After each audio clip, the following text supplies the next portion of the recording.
মারে আমাকে? আদ্র ওপাশে থেকে বলল, বাড়ি গেলে আরও মার খাবি। অধরা বলল, এসো না, শুধু আমি সবাইকে বলে দিব তোমরা প্রেম করছো।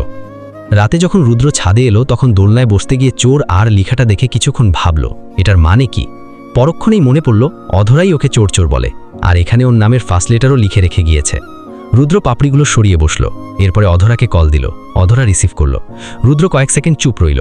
এরপরে অধরার কণ্ঠ পেয়েই বলল, অধরা? হ্যাঁ হুনুন। কি করছিস? শুয়ে পড়ব এখন। ওহ, খেয়েছিস? আপনি?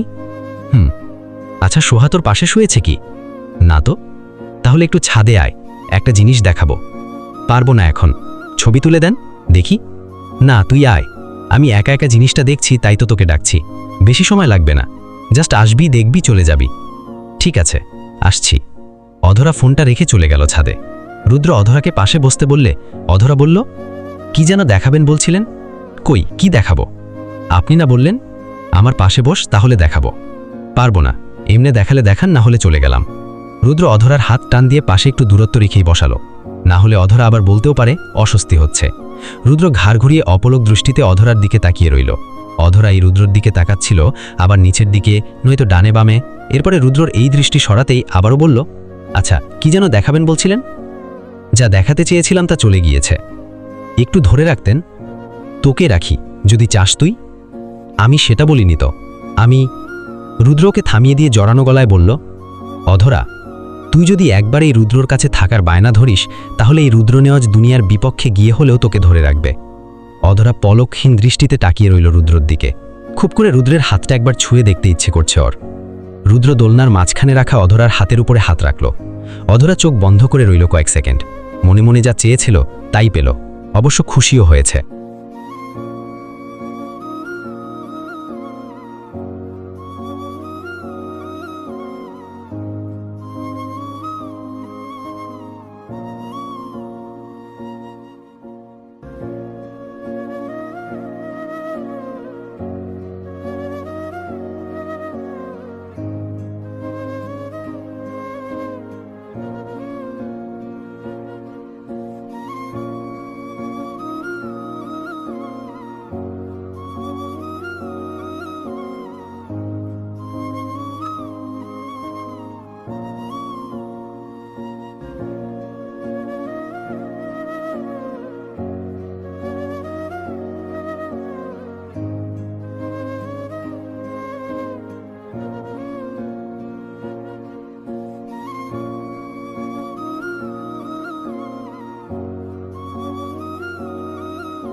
কিছু সময় যাওয়ার পরে রুদ্রই অধরাকে ছাদ থেকে চলে যেতে বলল।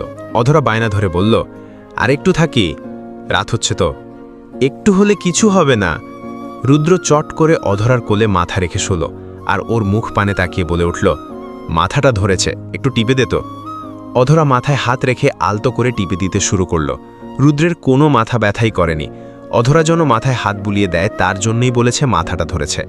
রুদ্র কিছু একটা ভাবতে ভাবতে বলল, অধরা, তোর আমার বিয়ে হলে আমাদের একটা ছোট্ট সংসার হবে। আমি অফিস থেকে ফিরব, তুই দরজার সামনে দাঁড়িয়ে অপেক্ষা করবি, রান্না করবি আমার জন্য, আমার সাথে ঘুরতে বের হবি, আরও কত কি। অধরাও মুচকি মুচকি হাসছিল। পরপর রুদ্র বলল, তুই খুব চাপা স্বভাবের, ঠিক তোর বাপের মতো। আমি দেখেছি অফিসে বা বাড়িতে কোনো হাসির কথা হলে তোর বাপ যেমন হাসতে গিয়েও চুপ থাকে, তুইও তেমন। তবে মাঝে মাঝে হাসিস ঠিকই, কিন্তু ভালোবাসা প্রকাশ করিস না। অধরা ঘাড় কাত করে বলল, আচ্ছা, আমার কাছে আমার নামেই অভিযোগ করছেন? করছি, অ্যান্ড 100 বার করব। কিছুক্ষণ পরে রুদ্র গভীর গলায় বলে উঠল, তুমি একজন যে আমার জীবনে এসে ধীরে ধীরে আমার সব কিছু হয়ে উঠলে। অধরা মনে মনে বলল, একবার তুই, একবার তুমি। আসলে বিয়ের পরে যে কি বলবে আল্লাহ ভালো জানে। রাত 11:30। রুদ্র অধরাকে নিয়ে ছাদ থেকে বের হলো। অধরা আগে নামলো, রুদ্র ছাদের দরজা লাগিয়ে পরে নামলো। অধরা রুমে ফিরে দরজা লাগিয়ে শুয়ে পড়ল। রুদ্র তাই করল। তবে এত সুন্দর সময় কাটিয়ে দুজনের চোখেই ঘুম নেই। রুদ্র মেসেজ দিল অধরাকে, আতঙ্ক, কি করছিস? অধরা এই মেসেজের অপেক্ষা করছিল। মুচকি হেসে লিখল, কি আর করব, আপনার জন্য কফি বানাচ্ছি। Are you serious? তোর মাথা ঠিক আছে? এই রাত্রিবেলা কফি কে খাবে? আপনার মাথা ঠিক নেই। এই রাত্রিবেলা আমি শুয়ে পড়া ছাড়া কি বা করব? আর বলছেন কি করছিস? ওহো, কালকে কলেজে যাবি? হ্যাঁ যাব। ওই রাকিব তো মনে হয় তোর সাথে কথা বলার চেষ্টা করছে। আপনি কি করে জানলেন? জেনেছি। কি করে? ওসব তোর জানতে হবে না। ঠিক আছে, নাই জানলাম। এখন ঘুম পাচ্ছে। ওকে, ঘুমা। আমার কাছে এলে তো আর ঘুমাতে দিব না। অসভ্য লোক। তোর জন্যই তো অসভ্য হয়ে গিয়েছি। রাখছি, গুড নাইট। ওকে, গুড নাইট আতঙ্ক। আপনি চোর। কি চুরি করেছি শুনি? পরে বলবো, ঘুমান। বেশ। সকালবেলা আরমান নেওয়াজ, আরিফ নেওয়াজ একটু হাঁটতে বেরোলেন, সাথে রুদ্র আছে। কিছু দূর যাওয়ার পরে তিনজনের সামনে এসে দাঁড়ালেন রহমান মিয়া। আরমান নেওয়াজ আর আরিফ নেওয়াজের সাথে কুশল বিনিময় করে রুদ্রকে বললেন, রুদ্র না, কত বড় হয়ে গিয়েছ, কবে এলে? এই তো 20-22 দিনের মতো হলো। ও, ভালোই হয়েছে, দেশের ছেলে দেশে এসেছ। রহমান মিয়া আরিফ নেওয়াজকে বললেন, আরিফ, অধরাকে বিয়ে দিবে না? আরিফ নেওয়াজ হালকা হেসে বললেন, হ্যাঁ দিব তো, মেয়ে মানুষ যখন, বিয়ে তো দিতেই হবে। রহমান মিয়া বললেন, আমার ছেলে রাফিকে তো দেখেছই, ওর সাথে বিয়ের প্রস্তাব দিলাম, কি বলো আরিফ? রুদ্র তৎক্ষণাৎ সামনে এসে বলল, ওই মেয়ের বিয়ে হয়ে গিয়েছে। রহমান মিয়া হেসে বললেন, কি বলো রুদ্র, মজা করছ? রুদ্র সোজা গলায় বলল, না আঙ্কেল, মজা করছি না, ওকে আমি বিয়ে করেছি, ও আমার বিয়ে করা বউ। রহমান মিয়া হেসেই বললেন, ভালোই, দোয়া করি তোমাদের দাম্পত্য জীবন সুখের হোক। আর আরিফ, কিছু মনে করো না, আমি না জেনেই প্রস্তাবটা দিয়েছি। আরিফ নেওয়াজ হেসে বললেন, না সমস্যা নেই। তিনজনেই বাড়িতে ফিরে এলো। আরিফ নেওয়াজ এর মাঝে রুদ্রের সাথে কথা বলেননি, রুদ্র না। তবে রুদ্র শুধু থেকে থেকে ওনাকে জ্বালাতে ইশারা করেছে। দুপুরে লাঞ্চ টাইমে রুদ্র বসেছিল ওর বাবা চাচার সাথে। আরমান নেওয়াজ বাহিরে গেলেন। আরিফ নেওয়াজ কফি খেতে খেতে ফোন স্ক্রল করছিলেন। রুদ্র চেয়ারে হেলান দিয়ে অধরাকে কল দিল। অধরা কল ধরতেই রুদ্র আরিফ নেওয়াজকে শুনিয়ে বলল, কি গো, কি করছো? শ্বশুরের একমাত্র আতঙ্ক? আরিফ নেওয়াজ আর চোখে তাকালেন। বুঝতেও পারলেন তার মেয়েকেই কল দিয়েছে। এপাশে অধরা নাক মুখ কুচতে বলল, গিরগিটিও এত রং পাল্টায় না যতটা আপনি পাল্টান। একবার তুই, একবার আপনি, একবার তুমি। আরে রাগ করিস না, আমারই তো তুই। তোকে এক এক সময় এক একভাবে ডাকতে ভালো লাগে বলেই ডাকি। আরিফ নেওয়াজ ভ্রু উঠিয়ে তাকালেন রুদ্রের দিকে। রুদ্র হেসে হেসে অধরাকে বলল, তোকে ছাড়া একটা মুহূর্তও ভালো লাগে না রে, এই কাজবাজও মাথায় ধরে না। আরিফ নেওয়াজ শয়তানি হেসে বললেন, তাহলে বাবা বাড়িতে চলে যাও কেমন? অধরা ওর বাবার কণ্ঠ পেয়ে তাড়াহুড়ো করে বলল, আপনি বাবার পাশে বসে কথা বলছেন? হ্যাঁ, কথা বলবে তোমার বাবার সাথে? রাখুন তো ফোন। অধরা কল কেটে দিল। রুদ্র ফিচেল হেসে আরিফ নেওয়াজকে বলল, তোমার মেয়ে না তোমার মতোই হয়েছে, প্রকাশ করে না কিছুই। আরমান নেওয়াজ রুমে ঢুকতে ঢুকতে বললেন, দুজনে কিছু নিয়ে আলোচনায় মগ্ন নাকি? রুদ্র ফট করে বলে দিল, হ্যাঁ, যৌতুক নিয়ে কথা বলছিলাম।